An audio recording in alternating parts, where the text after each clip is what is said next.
Percayalah kepada Tuhan Yesus Kristus dan engkau akan diselamatkan. Allah, setelah menciptakan langit dan bumi, menciptakan manusia menurut gambarnya sendiri. Umat meninggalkan kehidupan perbudakan, mengikuti iman kepada Allah dan harapan akan kehidupan yang lebih baik. Allah mengadakan perjanjian dengan umatnya dan menetapkan 10 perintah. Tuhan menghendaki agar kita hidup dalam kekudusan. Kita harus mempersembahkan korban dan persembahan yang berkenan kepada Allah, seperti pendamaian, pemurnian atau pengampunan. Kemurnian adalah sarana agar kita dapat mendekat kepada Allah dan tetap hidup dengan sikap yang benar serta dalam hubungan yang baik dengan komunitas. Meskipun umat sering kekurangan iman, Allah tetap menunjukkan belas kasih dan kesabaran.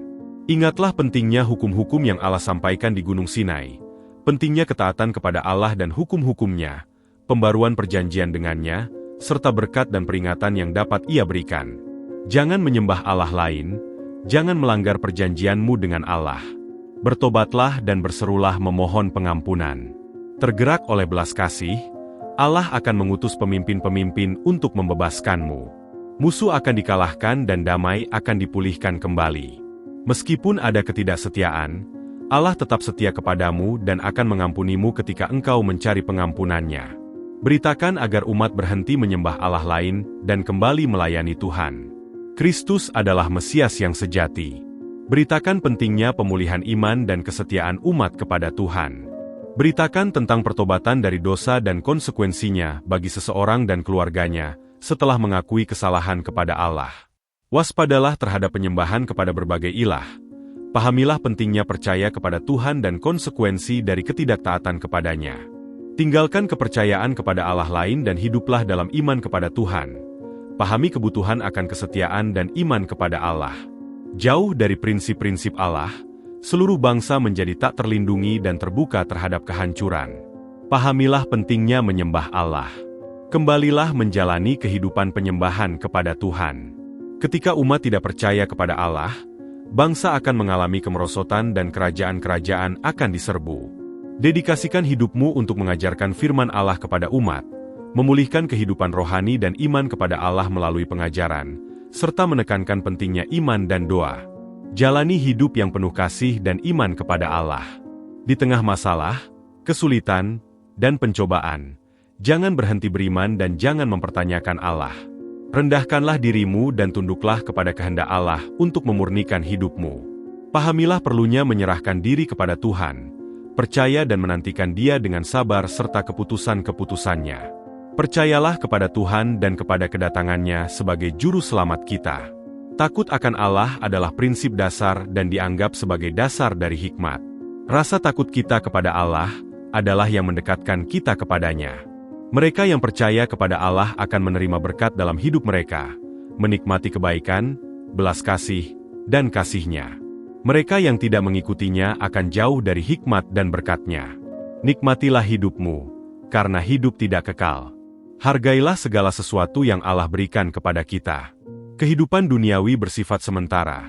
Segala sesuatu yang kita capai dan alami di dunia ini, betapapun pentingnya, suatu hari akan dilupakan. Segala sesuatu di bawah matahari, seperti kekayaan dan harta, tidak memiliki makna tanpa kehidupan yang terhubung dengan Allah. Semua kesia-siaan dan pencarian hidup tidak berarti jika kita tidak hidup bagi Tuhan dan hikmat-Nya. Hidup jauh dari Tuhan adalah kosong dan singkat. Bersamanya kita memiliki hidup yang kekal. Berkat-berkat Allah akan datang kepada mereka yang bertobat. Tetapi jika pemberontakan umat terus berlanjut, mereka akan mengalami hukuman. Kristus adalah Mesias yang sejati. Mesias datang untuk menyelamatkan semua orang. Karena dosa-dosa kita, Mesias menderita agar semua orang dapat diselamatkan. Tuhan adalah jalan keselamatan kita. Hiduplah menurut perintah-perintah Allah. Allah telah menunjukkan belas kasih kepada umat dalam berbagai keadaan. Semua orang harus kembali kepada Allah, karena Ia baik dan adil. Keadilannya akan ditegakkan. Arahkan kembali iman dan kepercayaanmu kepada Allah. Sebarkan kepada semua orang pentingnya memperbarui perjanjian dengan Allah. Tunjukkan kepada semua orang firman Allah dan pentingnya mengikutinya, serta peringatkan tentang konsekuensi pemberontakan. Tunjukkan kasih Allah dan kesempatan pertobatan yang Ia berikan. Meskipun dalam dosa, Tuhan terus memanggil kita untuk bertobat, mengampuni kita, dan memberi kesempatan baru untuk menikmati kasih dan belas kasih-Nya. Kasih dan kebaikan Allah, yang bersedia mengampuni dan mengasihi kita meskipun dalam dosa, menekankan pentingnya menjaga hubungan yang setia dengannya. Melalui pertobatan, kita menikmati kasih Allah yang besar dan menerima berkat-Nya. Panggillah umat untuk bertobat dari dosa-dosa mereka dan percaya kepada Tuhan, karena hari Tuhan semakin dekat. Bagi mereka yang bertobat dan sungguh-sungguh percaya kepada Allah, hari itu akan menjadi hari keselamatan. Peringatkan semua orang tentang penghakiman dan hukuman Allah bagi mereka yang menentangnya dan terus hidup dalam dosa, seperti korupsi, keserakahan, dan penyembahan kepada Allah lain. Tuhan menggunakan berbagai cara untuk memanggil umat kepada pertobatan dan keselamatan. Peringatkan umat agar bertobat dari dosa-dosa mereka, meninggalkan penyembahan kepada Allah lain, dan kembali kepada kasih serta ajaran Allah. Jika mereka menolaknya, mereka akan menghadapi konsekuensi seperti kehancuran. Allah akan menyatukan umat dan memulihkan bangsa. Miliki belas kasih dan solidaritas terhadap sesama. Allah memberikan kesempatan kedua bagi mereka yang bertobat, agar dapat menikmati belas kasih dan kasih-Nya. Ia mengecam ketidakadilan yang dialami oleh orang miskin dan tertindas oleh para penguasa. Berserulah dan mohonlah kepada Tuhan untuk jawaban. Seringkali kita tidak memahami rencana Allah, tetapi Ia tahu apa yang terbaik bagi semua orang, dan kita harus selalu percaya kepada-Nya. Hari Tuhan akan datang. Allah, meskipun penuh belas kasih, akan menghakimi bangsa-bangsa yang tidak memperhatikan peringatan untuk bertobat. Ia akan menghukum orang berdosa yang tetap jauh darinya, dan memberkati orang benar yang percaya kepada-Nya. Mintalah agar semua orang memiliki kerendahan hati, karena orang yang rendah hati, meskipun tanpa kekayaan, yang percaya kepada Tuhan dan keadilan-Nya, akan menerima berkat Allah. Tempatkan Tuhan selalu di depan hidup dan tindakan kita. Keselamatan tidak bergantung pada gaya hidup atau pilihan politik, tetapi tersedia bagi semua orang.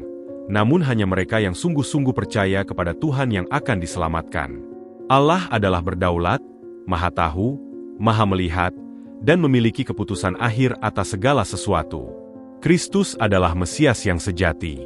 Yesus, sebagai hamba Allah yang sempurna, menunjukkan kasih dan belas kasih-Nya kepada kita serta pengorbanannya agar kita diselamatkan. Yesus adalah anak Allah, manusia sempurna, yang menyatakan Allah melalui kemanusiaan dan belas kasih-Nya. Sampaikan firman Tuhan di masa sulit, ketika orang Kristen dianiaya dan ada keraguan tentang kebenaran Yesus Kristus.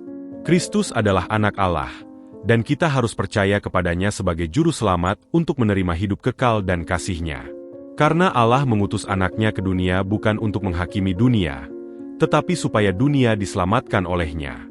Panggil orang-orang untuk percaya kepada Kristus agar menikmati kasih-Nya dan diselamatkan secara kekal. Tekankan pentingnya percaya kepada Tuhan, karena kepada mereka yang percaya, Allah memberikan hidup kekal dan damai, sedangkan orang berdosa akan menghadapi penghakiman-Nya. Pengorbanan Kristus yang menyelamatkan kita dan bagaimana doktrin Allah, serta iman kepada-Nya mengubah hidup kita. Nasihatkan orang Kristen untuk hidup dalam persekutuan yang baik satu sama lain. Allah menunjukkan kasih-Nya kepada kita ketika Kristus mati bagi kita saat kita masih berdosa. Pulihkan standar moral gereja, kembalilah kepada ajaran yang benar, hiduplah dalam kesatuan, dan jauhilah penyembahan berhala. Ingatkan umat tentang kasih dan perhatian, mengundang mereka untuk bertobat dan mengikuti ajaran Tuhan. Peringatkan orang Kristen tentang rasul palsu dan ajaran sesat yang memutarbalikkan kebenaran firman Tuhan. Jelaskan bahwa keselamatan datang melalui iman kepada Tuhan, bukan melalui perbuatan. Karena oleh kasih karunia kita diselamatkan melalui iman, itu adalah anugerah Allah. Ikutilah ajaran Tuhan. Jalani hidup Kristen dengan kerendahan hati dan kasih kepada sesama. Arahkan hidupmu sepenuhnya kepada Tuhan, tetap teguh dalam iman, dan jangan biarkan ajaran yang salah memengaruhi kamu. Hiduplah dalam kesatuan, melayani Tuhan dengan rendah hati dan kasih, mengingat pengorbanan Kristus bagi kita semua. Orang Kristen harus tetap setia meskipun menghadapi kesulitan dan penganiayaan, hidup menurut ajaran Tuhan dan menjauhi ajaran palsu. Ketika kita memilih untuk percaya kepada Tuhan, hidup kita diubahkan, dan perubahan itu tercermin dalam cara kita memperlakukan sesama dengan kasih dan persatuan. Hanya melalui Kristus ada keselamatan. Kita harus bekerja untuk mencukupi kebutuhan hidup kita. Akuilah pentingnya doa dan penyembahan, karena Kristus adalah pengantara kita dengan Allah. Jangan meremehkan masa mudamu, tetapi jadilah teladan dalam perkataan, tingkah laku, kasih, iman, dan kemurnian. Percayalah kepada Allah dan jangan malu akan kesaksian tentang Kristus. Orang tua hendaknya menjadi teladan dalam iman, dan orang muda diajak untuk hidup bijaksana. Semua orang harus hidup sehat dalam iman dan menjauhi ajaran palsu. Berkat Allah bagi mereka yang percaya kepadanya. Kristus adalah imam besar yang penuh belas kasih, yang menanggung dosa kita dan memberikan keselamatan kekal. Ia adalah pengantara antara manusia dan Allah. Bagi yang tidak percaya, penghakiman. Bagi yang percaya, pengampunan dan keselamatan telah digenapi. Pahamilah pentingnya percaya kepada Tuhan, karena darah Kristus dicurahkan bagi dosa kita. Jangan mengeraskan hati, tetapi kuatkanlah dengan iman dan kasih karunia. Jadilah pelaku firman, bukan hanya pendengar. Miliki iman, lakukan perbuatan baik, kasihi sesama tanpa membedakan kaya atau miskin. Berdoalah dan bersabarlah, karena kedatangan Tuhan sudah dekat. Kasihilah satu sama lain, hiduplah dalam keramahan, dan muliakan Allah melalui Kristus. Tetap kuat di tengah penderitaan dan penganiayaan. Hiduplah menurut perintah Tuhan, jauhi pengaruh ajaran palsu, dan bertumbuhlah dalam iman hingga kedatangannya. Kenalilah nabi sejati dan nabi palsu. Peliharalah persekutuan dengan Tuhan, simpanlah firman-Nya, dan jauhilah dosa. Kasihilah sesama seperti Kristus mengasihi kita. Berjuanglah mempertahankan iman dan waspadalah terhadap guru-guru palsu. Tetaplah teguh dalam iman. Jauhi godaan iblis, dan panggillah semua orang untuk bertobat dan percaya kepada Kristus. Nantikan kedatangan Tuhan dan nyatakan bahwa nubuat tentang Kristus telah digenapi. Sampaikan panggilan terakhir untuk bertobat dan menerima hidup kekal. Sesungguhnya aku datang segera, dan upahku ada bersamaku untuk membalas setiap orang menurut perbuatannya. Aku adalah Alfa dan Omega, yang awal dan yang akhir, yang pertama dan yang terakhir. Berbahagialah mereka yang menuruti perintah-perintah-Nya, supaya mereka berhak atas pohon kehidupan dan masuk ke dalam kota melalui pintu-pintu gerbang. Aku adalah jalan, kebenaran, dan hidup. Tidak seorang pun datang kepada Bapa, kalau tidak melalui aku. Percayalah kepada Tuhan Yesus Kristus dan engkau akan diselamatkan.